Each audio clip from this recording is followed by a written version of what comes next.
Hello everyone, today's video is about an all fruit diet or an only fruit diet or a fruitarian diet, and is that a bad thing? Is that dangerous? Is that something that you shouldn't do? Well, to give you a little bit of context, today I am on day 33 of eating only mangoes, and probably day 34 or 35 of eating only fruit. But I have been on a fruit based diet for the last 8 years, so the majority of the food that I eat, the majority of the calories that I eat, not every single day I would say, but the majority over that time frame has been sweet fruits, and certainly the last few years been very high in sweet fruits. So this is something I started. I'm not new to dietary experiments or dietary change. This is something I've been doing since I was a teenager, changing my diet, getting healthier. I get that a lot of you were in your local park drinking vodka or something on a Friday night when you were a teenager. I wasn't doing that. I wasn't smoking, I wasn't taking drugs. I was always interested in feeling better and having a better life. And I made the connection quite early that a better diet makes you feel better, and therefore that leads to a better life, a better state of mind. And I kept on making changes towards a healthier diet gradually over time. It wasn't always a very healthy diet, but gradually over time started to make little changes. And I've got to this point now where I believe this is the end game of diet, is a raw vegan diet based on fruit. And as someone that's very passionate about that, I've been to events all over the world, learning about the diet. I've met basically all of the leaders. I've worked with a lot of them, virtually all of them, bringing them into the UK Fruit Fest and online events and things like that we've done. So I know a lot of the ideas, the opinions out there. I've met a lot of long-term raw people, 100% raw people. And something that kind of confuses me or worries me at the moment is still the concept of a fruit-only diet is for some reason seen as more dangerous or more of a problem by some people than, for example, a cooked diet or a diet that has some animal products in it. And I do not understand that at all. I do not understand why people that are passionate, interested in the raw food movement and the raw food ethic and idea, which goes back to the idea that we are animals, and as animals, all animals have a diet that they consume raw, unprocessed. And for us, that is a fruit diet. It is a fruit-based diet. And yes, we can eat vegetation, vegetables, nuts and seeds. We can eat a whole lot of things raw. But that which is best for us, which we're best adapted for, is fruit, sweet fruits.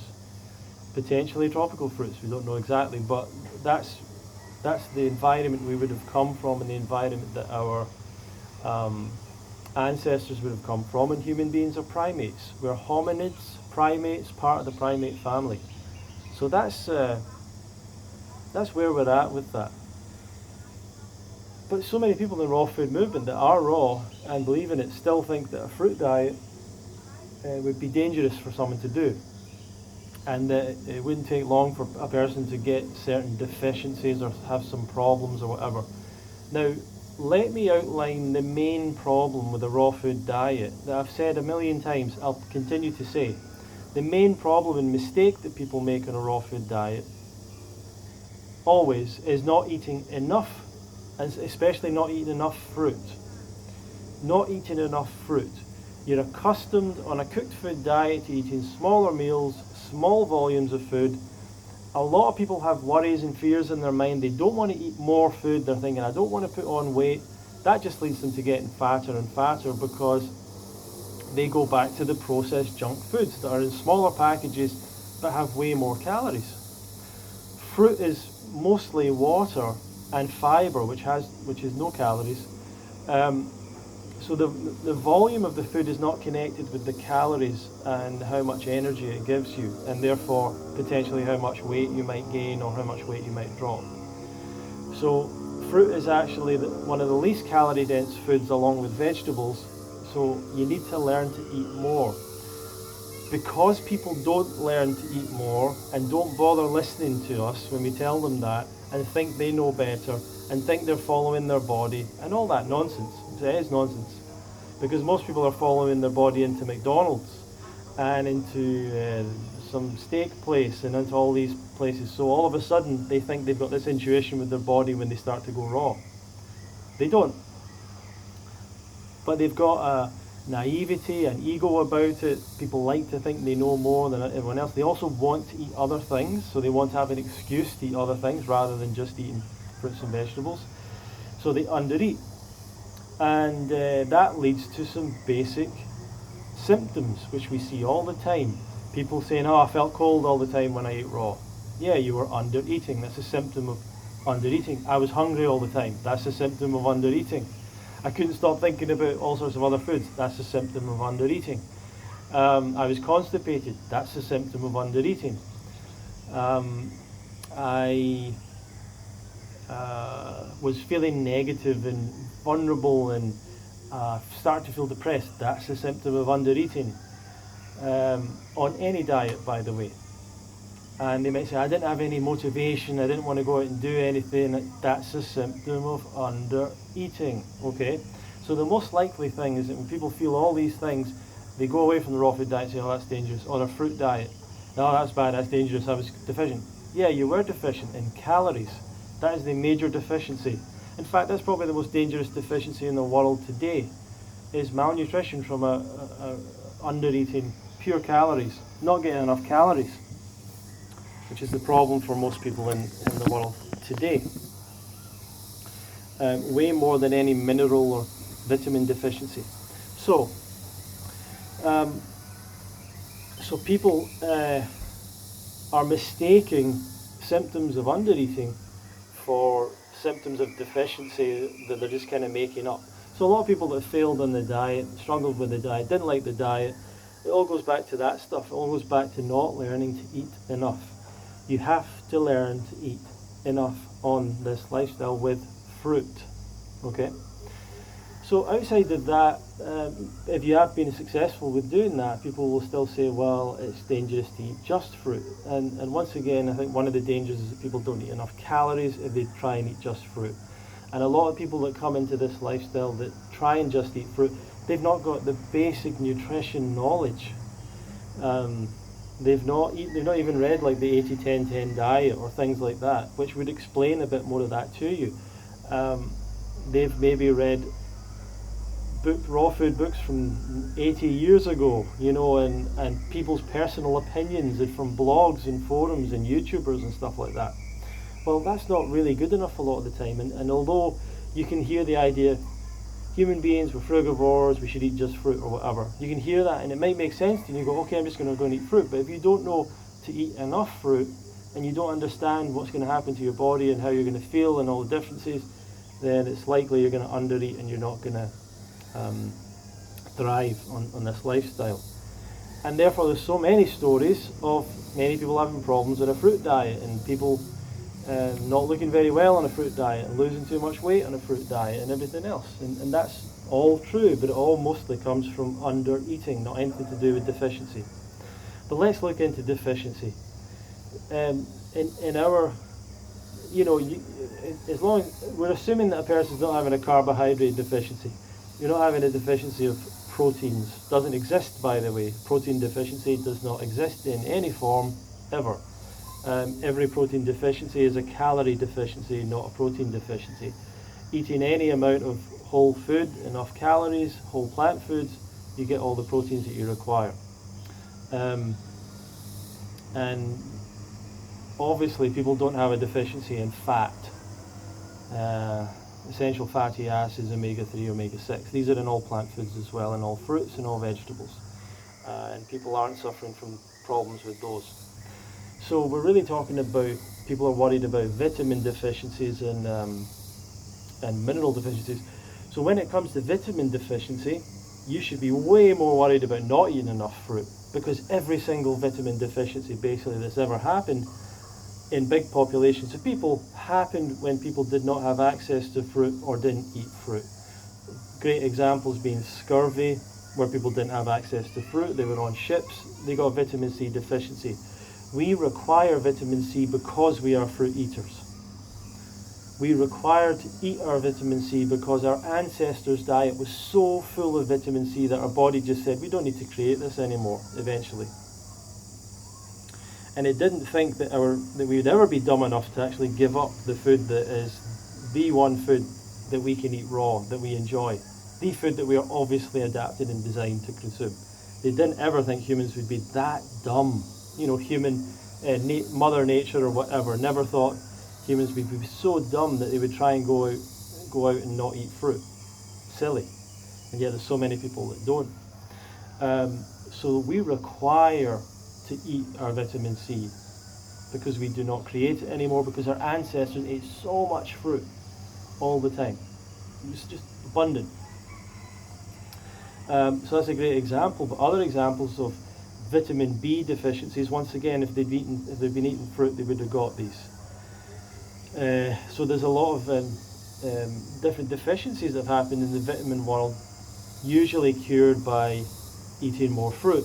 Now, you might say, well, vitamin D, vitamin B12, vitamin D, yeah, people can potentially be low on it, but that's a worry across all diets. If people are in areas of the world where they can't get sunlight, or they restrict their sunlight, or they stay indoors all day, then that can be a problem for you. The solution is to get out into sunlight more. And maybe some people need to go off on a holiday, to get more sunlight at times of the year. And that would be a practical thing to do. Or tanning beds. Vitamin B12, apparently it's a deficiency. I mean, I've yet to experience it. I've never taken B12 as a vegan. I've heard people say, but most vegans are aware of it and they know what to do. Take more B12, okay, that's what people need to do. I've not really come across many people who have actually had a vitamin B12 deficiency. I've had many people claim they had it, and I know many people that take vitamin B12 out of pure fear. Not because they actually have any problems, not because they have any deficiency symptoms, but just because that's what we've all been told as vegans, that's what you need to have. And the truth is, who are the people getting vitamin B12 deficiency? Alcoholics, the elderly, people that have ruined their digestive system over the years with poor diets, people that have had parts of the body removed, compromising their ability to uptake B12, and things like that. And I'm not saying it's not possible for someone, a vegan, to get a B12 deficiency, but it's more likely that they're low in B12 and they start taking the supplementation than that they actually have a deficiency, which is a different thing. Anyway, outside of that, what about minerals? This is the one really that people will say, well, if you only eat fruit, if you don't eat vegetables, you won't get your minerals. Not really a lot of examples of mineral deficiencies over the years for the human race. I mean, this is what the supplement companies are desperate for you to believe, this nonsense, that the soil, there's no minerals in the soil apart from the soil that they use to create their supplements, which is really great of them. But why don't they tell all the farmers how to create that kind of soil? Why are they keeping it to themselves and just making supplements with it? Doesn't make any sense. And it doesn't make any sense. It's not true. It's a nonsense story concocted by the supplement industry over 100 years ago to sell people on buying supplements instead of eating produce. Because supplements are a great product, they're a great business, huge margins. You can make a lot of money selling supplements. I was watching an interview not that long ago of a guy that started in the supplement industry a couple of years ago, really not that long ago. His company is now doing $100 million in sales of useless supplements. I mean, not useless to him, of course. He would say that they're vital and important. No, they're useless. £100 million dollars in sales. Supplements. a company that probably started. So if you think about that, how many millions and billions of dollars are all the other companies making? And it's all useless nonsense. Every one of those people should be putting their money into fruits and vegetables. If you're in the health movement and you want to make loads of money, start a supplement company and lie to people. That is how to do it, you know, and be comfortable with lying to people. Just accept that that's what, because unfortunately that's what people want when they come into the idea of health. How do I get healthier? They look at nonsense diets that don't work. They want to do diets where they don't have to actually change their diet. They want to take weight loss products and supplements. The amount of people that are still overweight that have tried countless weight loss products and have never just actually stuck to like making a change to their diet is huge. Weight loss products and supplements, they don't work. They can't work. It's just impossible. And supplements and protein powders and things like that. These are all things that people want to believe work. And there might be some placebo effect there, but they don't work. And they don't add to your health, and they don't improve your diet. They might make you think you're healthier, and that might be a good thing in some way, but not really. And that's something that I've had to accept, is that if I'm in the world of promoting raw foods and fruit and nutrition to people, that a lot of the people that are coming in wanting to learn about it, they want to be sold a supplement. They want to be told, hey, you don't have to change anything, just eat these supplements. That's the sad reality. Maybe one day we'll just say, hey, in order to keep the fruit festival going, we're just going to start selling supplements. Maybe we'll do that. Why not? If that's what people want to buy, maybe we should be getting the money rather than them putting the money towards some other company. And that's the unfortunate thing. And if I was to sell supplements, what I would say to people is, these don't work. These do not work. And they would still buy them. That's how crazy it is. That's how crazy the demand is for magic. People desperately want to believe in this nonsense. Not ever has a vitamin or supplement ever been shown to improve anyone's health in any scientific trial ever done. It's never added more nutrition to a person's diet. It's never been better than fruits and vegetables. Never, ever, ever, ever. Not one single trial has ever shown that. You're much better off eating fruits and vegetables. So anyway, I always like to rant about that, about that stuff. So going on from there, the idea that minerals, like we're lacking minerals or something because of fruit, we just don't see that. We've not got any proof of that. We've not seen fruitarians go iron deficiency, calcium deficiency, iodine deficiency. We just do not see that, ever. None of the long-term raw vegans are like, oh, I got a calcium deficiency. Oh, I got an iodine deficiency. You know, it doesn't happen. Most likely, if you do have a deficiency of any of these things, it's more to do with other things you're eating in your diet that actually prevent the body from uptaking those things. Iron deficiency and calcium deficiency, these people never don't have enough of those things in their diet. It's always that their body is being restricted because of their poor diet from uptaking those things, particularly with dairy. The connection with dairy and iron and calcium, I think, there's a connection there. So is a fruit diet only healthy? I've written a blog about it, I'll put a link below. We don't know 100% for sure. I don't really advocate a total fruit diet, but what I'm saying is you should not worry about doing a few days of just fruit, doing a few weeks of just fruit, doing a month or two of just fruit. You shouldn't worry about it whatsoever. There's no worry about it. Don't get perfectionist like that's what you should do for the rest of your life. But eat foods for the enjoyment they give you, not because you think, I need this for nutrition, I need this for this, I need Brazil nuts, I need for the selenium, I need this for this, I need that for the omega-3s. That's not the way to look at diet. Eat the foods that you enjoy in abundance, but you have to relearn to enjoy raw foods, and then you will have an abundant and joyful diet where you eat as much as you want, really enjoy it, get all the nutrition that you need, and feel fantastic. So if you want to learn more about the raw food diet, we've got a beginner's guide online course coming up soon. You can click on the link below to get more information. Please feel free to share this video around, subscribe to the channel for more information like this, and I look forward to seeing you on the next video. Thank you.